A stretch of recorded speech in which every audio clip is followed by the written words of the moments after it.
যারা দীর্ঘদিন যাবৎ কোষ্ঠকাঠিন্যে ভুগছেন অথবা পায়খানা প্রচণ্ড পরিমাণ কষা, পায়খানা করতে যেয়ে রক্ত বের হয়ে যায়, তাদের জন্য খুবই জনপ্রিয় একটি মেডিসিন হচ্ছে অ্যাভোলাক। ডাক্তারগণ এই মেডিসিনটি হরহামেশাই প্রেসক্রাইব করে থাকে। আজকে আমরা এই মেডিসিনটি সম্পর্কে আলোচনা করব। কে, কেন, কিভাবে, কখন, কতটুকু পরিমাণ খাবেন ইত্যাদি সম্পর্কে সুস্পষ্ট ধারণা পেয়ে যাবেন। আশা করছি ভিডিওটা শেষ পর্যন্ত আপনাকে পাবো। তো চলুন শুরু করা যাক। আপনারা দেখছেন মেড রিভিউ, মানে মেডিসিন রিভিউ। মেডিসিন সংক্রান্ত আলোচনা প্রতিনিয়ত পেতে আমাদের এই চ্যানেলটি সাবস্ক্রাইব করে রাখতে পারেন। যদিও এই সিরাপটি আরও কিছু ফার্মাকোলজি রয়েছে, তবে সবচেয়ে বেশি ব্যবহৃত হয় কোষ্ঠকাঠিন্য বা কষা সমস্যা যাদের রয়েছে তাদের জন্য। এটি হচ্ছে অ্যাভোলাক সিরাপ। 100 মিলির একটি সিরাপ রয়েছে, আবার 200 মিলিরও রয়েছে। এটার ব্র্যান্ড নেম হচ্ছে অ্যাভোলাক, আবার জেনেরিক নেম হচ্ছে ল্যাক্টোজোল ওরাল সলিউশন ইউএসপি। এটি প্রস্তুত করে এরুস্টো ফার্মা লিমিটেড।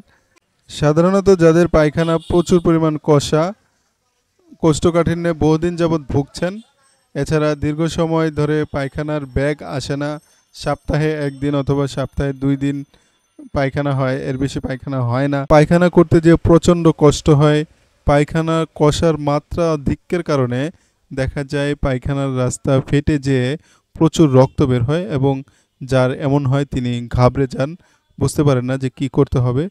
তাদের ক্ষেত্রে এই মেডিসিনটি ডাক্তাররা বেশি প্রেসক্রাইব করে থাকে। শুধুমাত্র কোষ্ঠকাঠিন্য নয়, এর পাশাপাশি আরও কিছু কাজ রয়েছে। যে কোনো পুরাতন কোষ্ঠকাঠিন্যের ক্ষেত্রে প্রাথমিক চিকিৎসা হচ্ছে তন্ত্রযুক্ত খাবার, অর্থাৎ আপনার প্রচুর পরিমাণ শাকসবজি, সালাদ, ফলমূল, তরল জাতীয় খাবার খেতে হবে এবং ব্যায়াম করতে হবে। যদি এগুলো ঠিক থাকে তাহলে আপনার পায়খানা ঠিকঠাকভাবে হবে, আর যদি এগুলো অপর্যাপ্ত হয় সেক্ষেত্রে আপনাকে এই অ্যাভোলাক সিরাপটি খেতে হবে। যারা দীর্ঘক্ষণ এক জায়গায় বসে কাজ করেন, শরীর তেমন একটা নড়াচড়া করে না, তাদের ক্ষেত্রেও এই সমস্যাটা প্রবল দেখা যায়। যাদের এই ধরনের সমস্যা রয়েছে তারাও এটি সেবন করতে পারেন। এছাড়া মাঝে মাঝে অতিরিক্ত মাত্রায় অ্যান্টিবায়োটিক ব্যবহার করতে হয়, সেই সকল ক্ষেত্রে আপনার এই সিরাপটি দেওয়া হয়। পাশাপাশি পিত্তথলিতে রোগ হলেও এই সিরাপটি দেওয়া হয়। পাশাপাশি রক্তে অ্যামোনিয়ার স্তর বেড়ে গেলে এই মেডিসিনটি দেওয়া হয়। এছাড়াও দাঁতের মাড়িজনিত এবং অনুদাম্বিক যন্ত্রাংশের রোগ, যেমন মাড়িতে রক্তক্ষরণ, প্রদাহ, অপুষ্টিজনিত ক্ষয় ইত্যাদি ক্ষেত্রে এই সিরাপটি দেওয়া হয়। এখন আমরা এটা মাত্রা বা সেবন বিধি সম্পর্কে আলোচনা করব। যদি আপনার পুরাতন কোষ্ঠকাঠিন্য হয়ে থাকে এবং এটা সারানোর জন্য এই মেডিসিনটি খেয়ে থাকেন, তাহলে সেক্ষেত্রে প্রাপ্তবয়স্কদের জন্য 3 থেকে 6 চামচ খেতে হবে। এছাড়া যাদের বয়স 14 বছরের নিচে শিশু রয়েছে তারা দৈনিক 3 চামচ করে খেতে পারবে, আর যারা শিশু রয়েছে তারা দৈনিক 1 চামচ করে খাবে। তবে এটা খাওয়ার একটা নির্দিষ্ট নিয়ম রয়েছে। সেই নিয়মটা হচ্ছে সকালে ঘুম থেকে উঠে খালি পেটে 1 গ্লাস পানি অথবা কফি অথবা চা অথবা ফলের রস কিংবা দুধের সাথে 3 থেকে 9 চা চামচ অ্যাভোলাক সিরাপ খেতে হবে।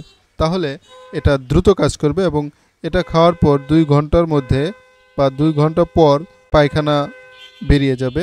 গর্ভাবস্থায় এই মেডিসিনটি খাওয়া যাবে কিনা, যারা গাইনি বিশেষজ্ঞ ডাক্তার রয়েছে তারা সাধারণত যাদের গর্ভাবস্থায় পায়খানা কষা হয়ে যায় বা কোষ্ঠকাঠিন্য দেখা দেয় তাদেরকে এই সিরাপটি নির্দেশনা দিয়ে থাকে।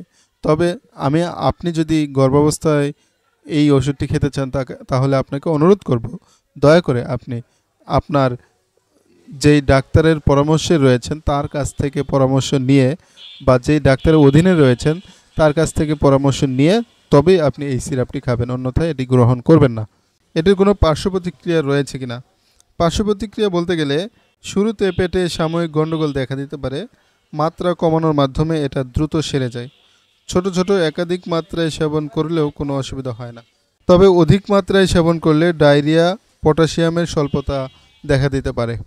ভিডিওটা শেষ করার আগে বলছি, আপনি অনলাইন থেকে দেখে অথবা বন্ধুবান্ধব, আত্মীয়স্বজন, কাছের লোকের কাছে পরামর্শ করে ওষুধ খাবেন না। যে কোনো মেডিসিন গ্রহণ করার পূর্বে একজন ভালো ফার্মাসিস্ট অথবা একজন ভালো ডক্টরের সাথে পরামর্শ করে তারপরে সেবন করবেন। নিজের স্বাস্থ্যের প্রতি খেয়াল রাখবেন। ভালো থাকবেন। আল্লাহ হাফেজ।